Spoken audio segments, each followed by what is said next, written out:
Continua l'esplorazione dell'Italia a bordo del cubetto. Oggi ci troviamo a cavallo tra due regioni, la Calabria, piccanteina, aspirata, goduriosa, e la Basilicata, abbarbicata, bizzarra e misteriosa. Queste zone per me sono sempre state soltanto di passaggio nei lunghissimi viaggi da Verdello a Reggio Calabria per le vacanze. Guardavo le montagne dal finestrino della macchina e mi ricordo che da bambino rimanevo affascinato perché lì d'inverno c'era la neve. Stavolta non tireremo dritto, ma ci fermeremo per esplorare questa zona, una delle meno popolate del paese. Siamo tra i Monti del Pollino, il parco nazionale più grande d'Italia, e in mezzo a una natura da documentario Nat Geo si nascondono borghi incredibili. Le situazioni in cui ci troviamo oggi vanno sicuramente oltre ogni aspettativa e impariamo anche una bella lezione.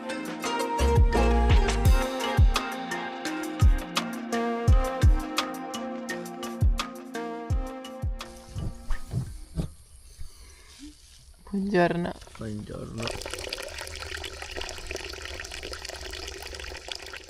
Stamattina a colazione seduti sui nostri nuovi Merdem, che devo dire sono molto comodi. Siamo tornati in due dopo aver salutato Mauro e adesso ci troviamo nel nord della Calabria, più precisamente nel Parco del Pollino. Stiamo mangiando la nostra solita sbobbetta, che da vedere è bruttissima, però giuro che è buona, banane, avena e datteri. Ecco a voi una rarissima versione di Angela sveglia la mattina. È vero.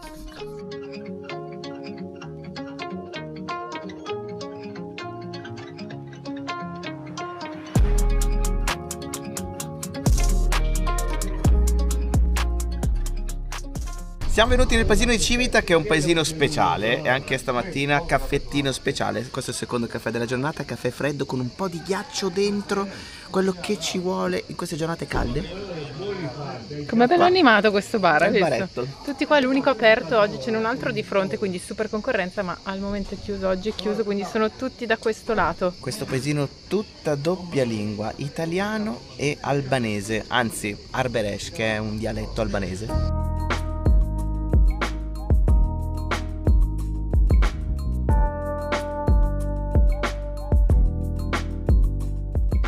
800 abitanti in questa Civita, che però è bella viva stamattina, ci sono già i bambini qua che giocano in piazza. Questo è il comune, come vedete doppia lingua, perché c'è scritto sia municipio che Baschia sotto, quindi in Arberesh c'è persino la bandiera che sventola con l'aquila albanese, e infatti la parola Civitas significa proprio aquila, perché fa riferimento al fatto che qui si insediò una comunità albanese, una delle più importanti di tutta Italia. Abbiamo già visto, non so se vi ricordate, a Piana degli Albanesi in Sicilia, più o meno la stessa cosa, anche qui uguale, un po' più piccola questa comunità, ma aquila è anche la forma che ha proprio Civitas se viene vista dall'alto.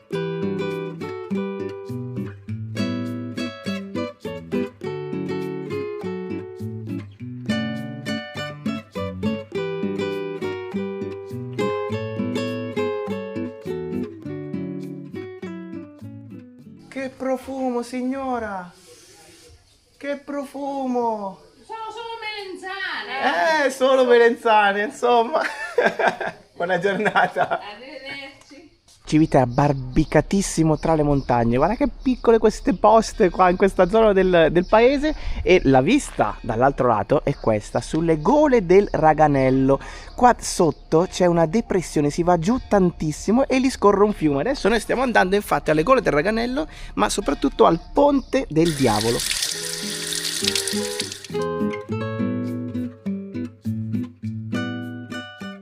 Abbiamo iniziato una discesa, la parte migliore, purtroppo era meglio avere la discesa al contrario dopo, quando sei più stanco, ma vabbè, adesso scendiamo, poi ci toccherà una salita che già è così la discesa, non oso immaginare dopo, Si vede. pendenza di non so quanto.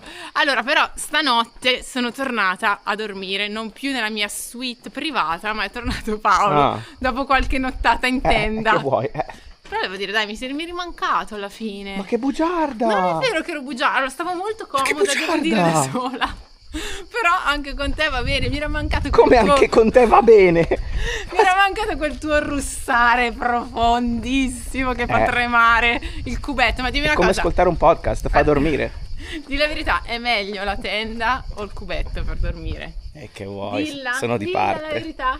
È il cubetto, dai. È più isolato, no? Poi stanotte abbiamo dormito con la copertina, quindi Mamma, proprio che il top. bellezza. Questo è il sentiero da fare, si scende proprio là sotto.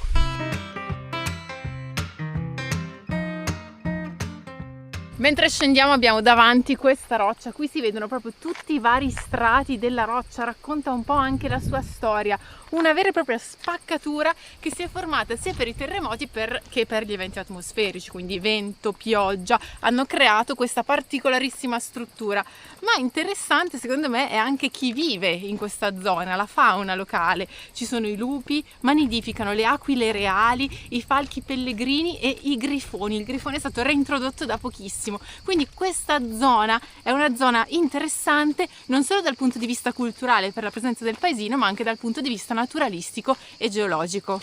Abbiamo trovato una pianta di gelsi e allora guarda qua. Ma che belle! Le more. Tieni anche l'assaggia. Vado. Ne prendo un'altra, eccola qua, bella nera. Ah, questa non era tanto pronta. Ah, un vero? po' acidina. Questa poi è meglio, prova questa. Questa sì. Assaggiamo. Mio Dio, come sono dolci! Sì, quelle più scure, come questa. È la stagione proprio, assaggiala. Mm. Mamma mia, bontà, Ecco dolcissime. Fanno le granite in questa stagione, granite Sì. al gelso. Sì, mi sa che qua non le prende nessuno, ce ne sono un po' spiaccicate per terra. Ecco qua Paolo che si è arrampicato sul muretto. Siamo Tra arrivati, il muretto e lo filo spinato. Siamo quasi arrivati giù nella parte più bassa proprio del canyon. Arrivati giù compare questo ponte, il ponte del diavolo, che ci ricorda tantissimo la Bosnia oppure la Turchia, e infatti questa è un'architettura araba e si vede tantissimo, è proprio tipica di altri luoghi. E là sotto si vede l'acqua che scorre, ma bisogna proprio guardare in basso, bisogna scendere tantissimo. È proprio il caso di dire gola profondissima, ragazzi. L'azione dell'acqua di questo fiume che scorre da sempre ha creato questo canyon, questa spaccatura stretta, e si vedono tutti gli strati anche, si vede proprio come l'acqua nel tempo abbia scavato fino ad arrivare in profondità.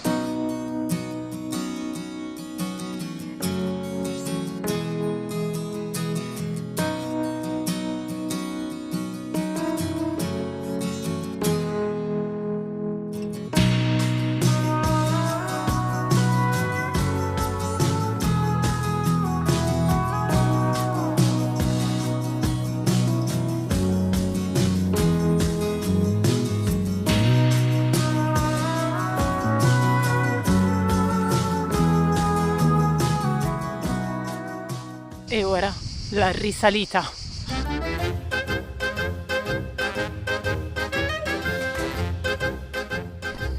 È tosta la risalita, è tosta. Soprattutto col caldo.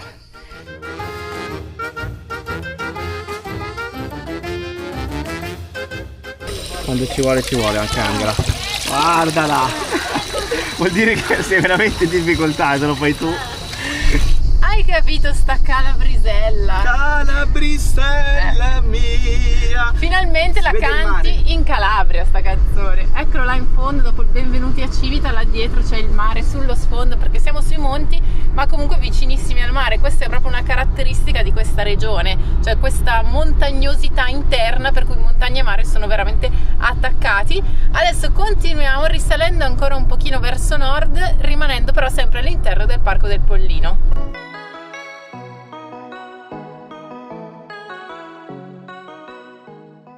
Per spostarsi in Calabria c'è una comodità in più, che è la Salerno-Reggio Calabria, autostrada gratuita che attraversa tutta la regione da nord a sud o da sud a nord, famosissima perché ci hanno messo una vita a finirla, quindi si dice sempre sei lungo come la Salerno-Reggio Calabria, per dire che sei molto lento. Si dice così, però devo dire che in generale lo stato delle strade in Calabria, sia sui monti che appunto le autostrade, è molto buono, molto buono. È la prima volta che giriamo così, diciamo, a fondo, e quindi ci si rende conto un po' di queste cose anche.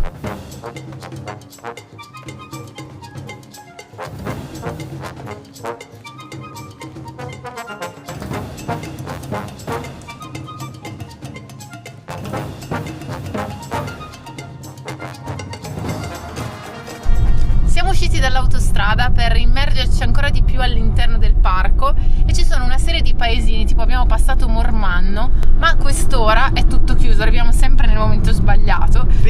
Siamo passati dal centro, quindi dove c'era questa bellissima chiesa, e poi stiamo proseguendo adesso verso l'interno del parco. In realtà il parco si divide su due regioni, perché è un pezzo in Calabria e un pezzo in Basilicata, quindi sconfineremo oggi. Siamo davanti a un supermercato chiuso perché è l'unico posto che abbiamo trovato con l'ombra e piatto per cucinarci qualcosa. Ci facciamo delle uova con il sugo perché ci è avanzato il sugo dalla pasta di ieri, ma abbiamo comprato questo pane che sembra bellissimo, ma ragazzi è durissimo, cioè come si suol dire, duro come il muro. Esattamente. O per dirla alla calabrese, c'ave l'ossa. Avalossa. Hai visto? No, allora è durissimo. Questo lo prendeva anche mia mamma tanti anni fa, diciamo.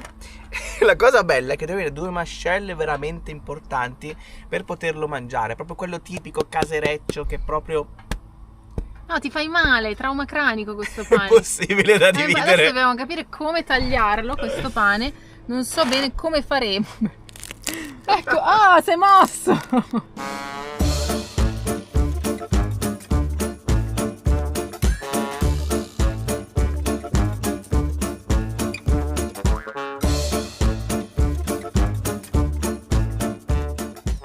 Dopo una strada in mezzo alla natura tutta bella a curve, ci siamo fermati al borgo di San Severino Lucano. Siamo in provincia di Potenza, quindi siamo in Basilicata, abbiamo cambiato regione. Tutta questa zona era bella Perché hai questo cappellino? Facciamo uno scambio adesso. No, ragazzi, come sta dicendo Angela, selvaggissimo sto posto. Sì. Non abbiamo trovato, abbiamo fatto solo strade secondarie e quindi abbiamo fatto un'ora, tipo 40 km, ci abbiamo messo una vita perché comunque tutte strade così, tutte un po' cosà, non ne abbiamo quasi incrociato nessuno, e quando si incrociava qualcuno bisognava un attimo fermarsi, far passare. Insomma, siamo in un posto veramente in mezzo al nulla. Poi se ti devi nascondere vieni qua perché... Sì, uno dei più isolati d'Italia finora. Esatto. Questo cappellino però devo dire che su di te fa effetto pescatore, fa perdere ogni credibilità, ma fa lo stesso effetto anche su di me. Sì.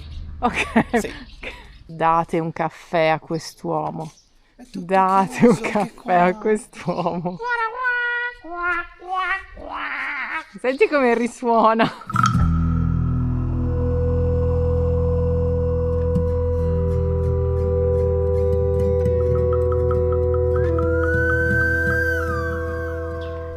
Il paesino sembra deserto a quest'ora, in realtà siamo riusciti a trovare un barettino aperto, ci siamo presi un caffè, ma soprattutto abbiamo fatto due chiacchiere con due simpaticissime signore.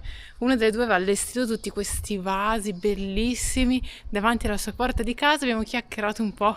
La bellezza, ragazzi, questo è sicuramente il plus di visitare l'Italia, che ti fermi e trovi queste signore bellissime con cui chiacchierare, che ti danno anche queste perle di saggezza. La signora ci ha proprio detto: questo è un paesino a misura d'uomo. Certo, bisogna vedere che uomo. Qui siamo circa 900 metri sul livello del mare, fa caldo ma l'arietta è bella fresca, infatti si respira qua sopra. Siamo proprio in mezzo ai monti e c'è questo bel negozietto che ha un paio di calamite del pollino a forma di fungo, tutti questi animaletti piccolini, non so se si vede perché c'è un riflesso fortissimo, ma soprattutto tutti questi coltellini, guarda quanti ce n'è qua sotto in questa vetrinetta davanti a uno dei pochi negozietti di questo paese.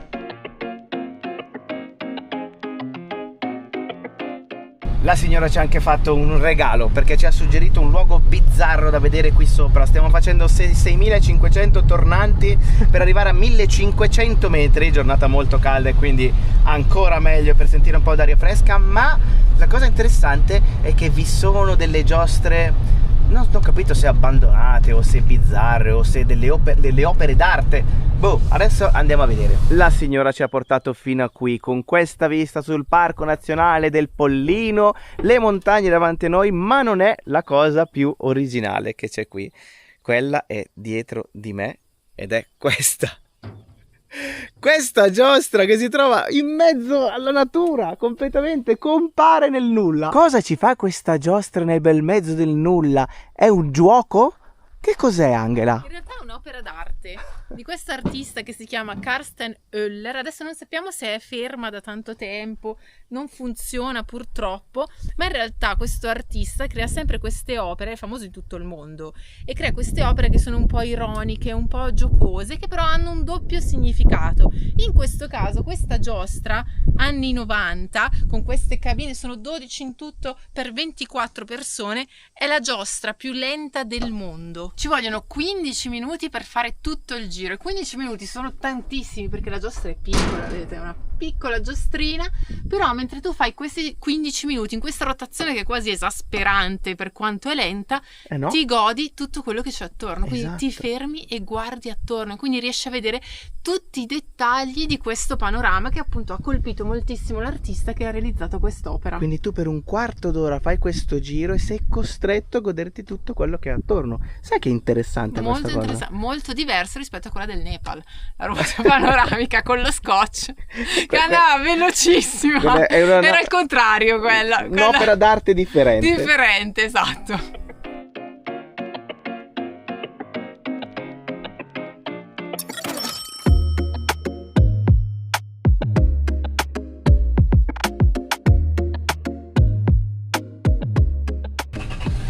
Tutto ok?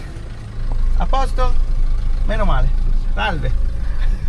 Ripassiamo in mezzo al paesino, qui bisogna stare attenti perché la strada è strettissima. Infatti il signore non partiva la macchina qua. Guarda che attento a destra che c'è questa.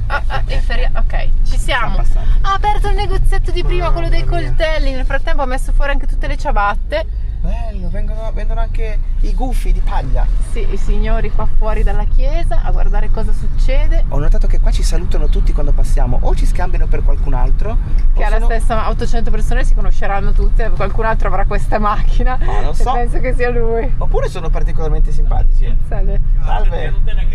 Che bei, saluto anch'io. Sì, che bei baffi, signore, che aveva. Guarda, questo è il barettino dove ci siamo fermati prima. Devo dire che è un bel bar di quelli frequentati, cioè sono tutti qua. Il benzinaio, ma c'è tutto in questo San Severino, sono tutti qua, guarda. Che belle, signori fuori seduti davanti al bar, le signore. Non tiriamo sotto nessuno, che sono già in pochi in questo paesino. Ci manca anche quello. Anche. La vista sul pollino dietro le case. Hai presente quando dici quando ce vo, e devo dire che ce vo proprio in questo caso. Abbiamo girato un po' di posti qui per accamparci stanotte. Questo è il migliore di tutti, con vista da questo lato sul Parco Nazionale, sotto gli alberi che ci tengono al fresco sia stasera che domani. Comunque qua ci saranno tipo 5 gradi meno rispetto al resto di questa zona. Abbiamo il cassonetto della spazzatura che non è bello ma è utile. C'è l'acqua corrente da quel lato e questa è tutta zona tipo picnic. Abbiamo tutto lo spazio per stare qua tranquillamente, ma noi ci siamo picnicati per i fatti nostri. Sì, più che altro perché era pieno di insetti. Guardate è questa, perché siamo nella foresta, in pratica là dietro ci sono solo alberi, foresta davanti a noi, bellissima. Ma che però figo sto posto. Bella viva anche, no? Sì. Giustamente, prima ci è capitato uno scarabazzo che si è scaraventato nella portiera, l'abbiamo salvato e tirato fuori. L'ho aiutato a uscire da lì. Poverino, adesso ci facciamo 2 bruschettine mentre aspettiamo che si raffreddi la nostra insalatona di riso che è qui dentro che aspetta, intanto si raffredda con calma, noi ce ne stiamo qua nel silenzio. Io sul Merdem e Angela sta sul ciglio, apprezza stare sul ciglio del cubetto. È pienissimo di lucciole, non so se si vedono, ma lampeggiano tutte in mezzo a questo bosco, tutte queste lucine. Toglietegli tutto, ma non il suo caffè. Con gli occhi ancora mezzi chiusi, già allestito il tavolino. Ma non era così, No, era il braille, però per te mi sembra più adatto il caffè. Ma no? stai scherzando, tutt'altra cosa. Bisogna vedere le cose importanti della vita e il caffè è al numero 1, 2. Addirittura così in alto, che esagerato. Dopo la colazione abbiamo chiuso tutto e stiamo per lasciare questo posto che io definirei fatato, ragazzi, con le lucciole ieri sera, solo i rumori della natura. È vero che è sulla strada ma è passata pochissima gente. Quindi oggi continuiamo a esplorare questa zona della Basilicata. Siamo ancora nel Parco del Pollino, ma adesso ci spostiamo andando ancora un po' più a nord. Abbiamo un po' di cose segnate per oggi che sembrano super interessanti.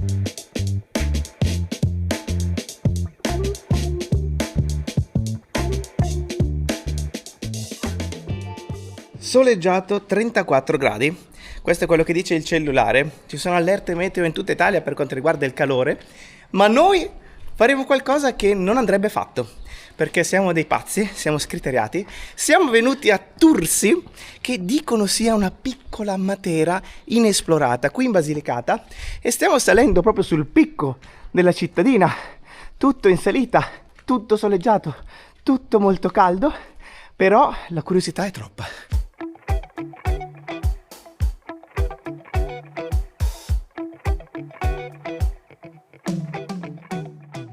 C'è questo piccolo frantoio che emana un fresco 10 gradi in meno sicuramente da questa grotta, e noi siamo qui dietro la porta. Tipo aria condizionata naturale, perché è tutto costruito nella roccia e quindi esce un'aria freschissima, deve essere bellissimo poter entrare, però è tutto chiuso, è stato abbandonato, ci sono ancora tutti i macchinari utilizzati per fare l'olio. Il paesino adesso è tutto in salita, quindi ancora un pezzetto e andiamo ancora più su. Siamo saliti un bel po' adesso e siamo arrivati a questo belvedere.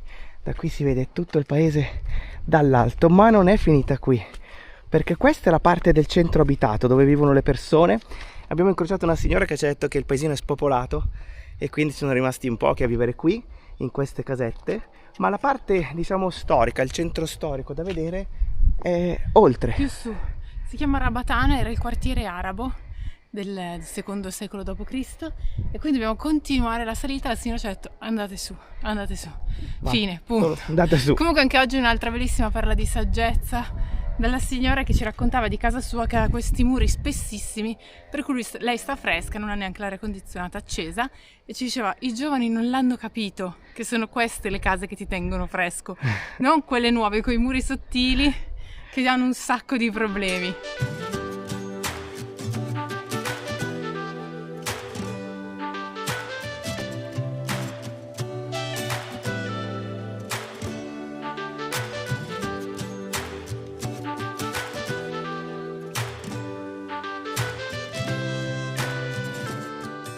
Wow ragazzi, si vede benissimo con il drone la posizione assurda di questa cittadina. Non si capisce tanto bene invece quando sei all'interno, perché bene o male ti trovi in queste viettine piccole e non ti rendi conto di dove ti trovi esattamente. Con il drone ci siamo resi conto ed è incredibile.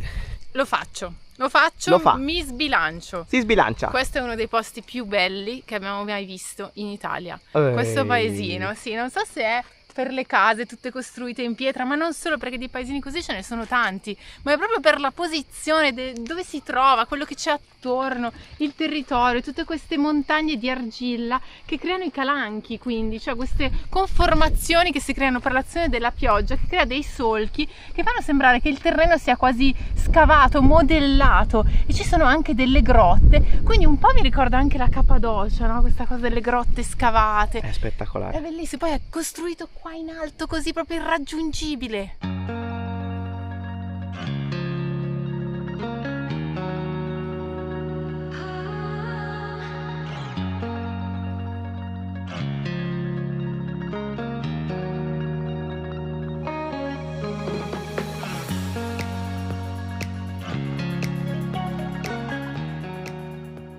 Siamo arrivati nella parte più alta del paesino e c'è questa via di mezzo tra due sensazioni, il fatto che sembri quasi abbandonato perché sono pochissime le case abitate. Qui questa parte qua sembra più abitata, c'è questa chiesa principale, ma già girando l'angolo queste qua sono completamente disabitate, quindi si fa un misto tra esplorazione di un paesino storico e un po' di urbex anche, perché ci sono molti edifici abbandonati, le strade sono tutte così, quindi tutte in pietra lastricate, e sono talmente strette che alla fine l'unico mezzo di trasporto che può passare qui dentro è l'ape o dei piccoli furgoncini tipo questo, perché è davvero tutto strettissimo. Adesso sento in sottofondo il rombo di un'ape che sta passando da qualche parte, è eccola che arriva. Oh mamma, guardate qua quanto è stretta questa strada, ci passa tranquillamente, velocissima, giù in picchiata.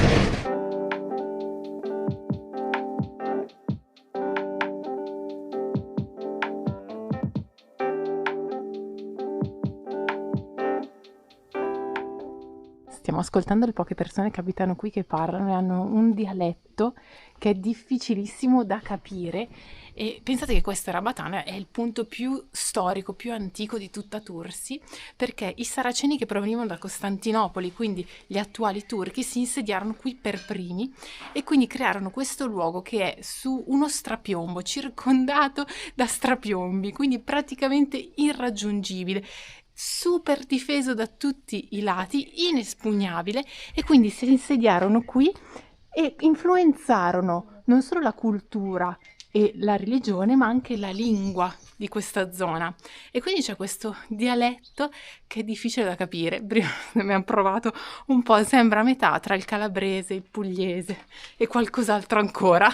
Dico questi due perché li conosciamo un pochino di più. E però è interessantissima questa cosa, perché anche qui, anche in mezzo a queste montagne, scusate, fa un caldo, non riesco neanche a respirare, anche in queste montagne comunque si vede l'influenza di più popolazioni che sono passate di qui, che hanno lasciato tutte quante il segno.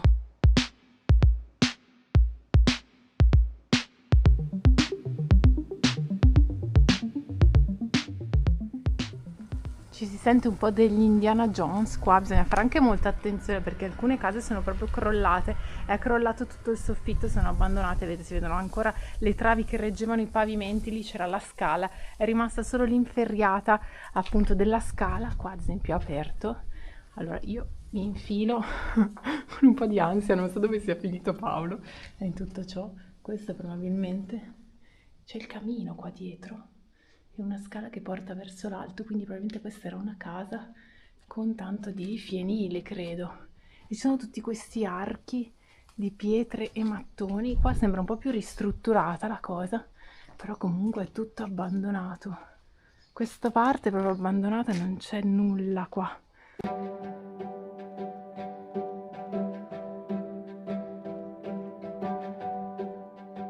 Qui si vede ancora meglio la divisione nei tre diversi quartieri, tre diverse zone, questo che è quello più antico, appunto la Rabatana, e poi man mano che la popolazione cresceva hanno iniziato a costruire sempre più scendendo, quindi questa parte è ancora molto antica e poi sotto invece nella zona più pianeggiante c'è il quartiere più moderno, quindi la parte più moderna di tutta la città.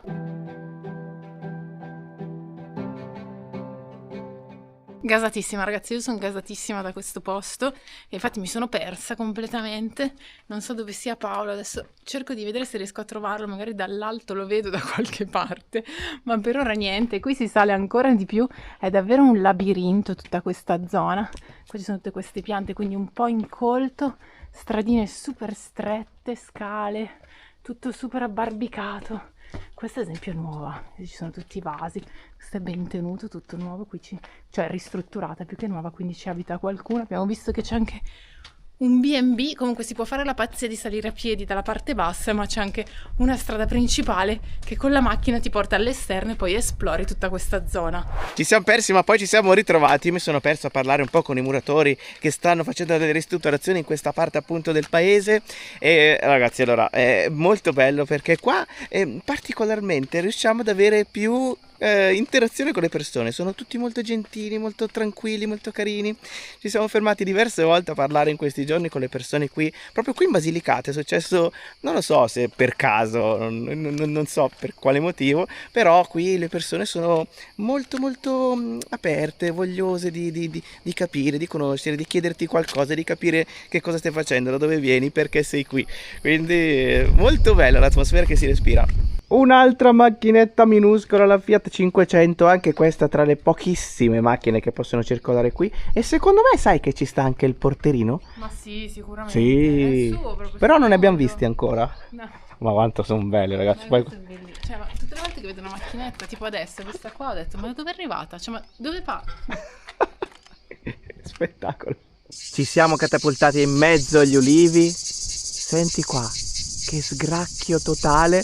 Qua in mezzo alla natura, pasta fredda finalmente. Oh, bellissima. L'abbiamo raffreddata con l'aria condizionata, perché l'avevamo fatta prima di fare tutta l'esplorazione di Tursi. Siamo tornati, era calda, perché comunque dentro la macchina ha fatto caldissimo, quindi per venire qua l'abbiamo messa davanti alle bocchette dell'aria condizionata e devo dire che non è più così calda, è temperatura un po' meglio dell'ambiente, che è un forno oggi. Allora ragazzi, il video oggi si conclude qui all'ora di pranzo e poi si riparte, quindi ci vediamo nel prossimo video. Stanno succedendo altre cose, abbiamo già un programmino super interessante sia per questo pomeriggio che per i prossimi giorni, quindi da qui vi salutiamo ragazzi, non ho una fame assurda. Iscrivetevi al canale ragazzi, iscrivetevi al canale, tanta bella pasta fredda per tutti. Alla Alla prossima.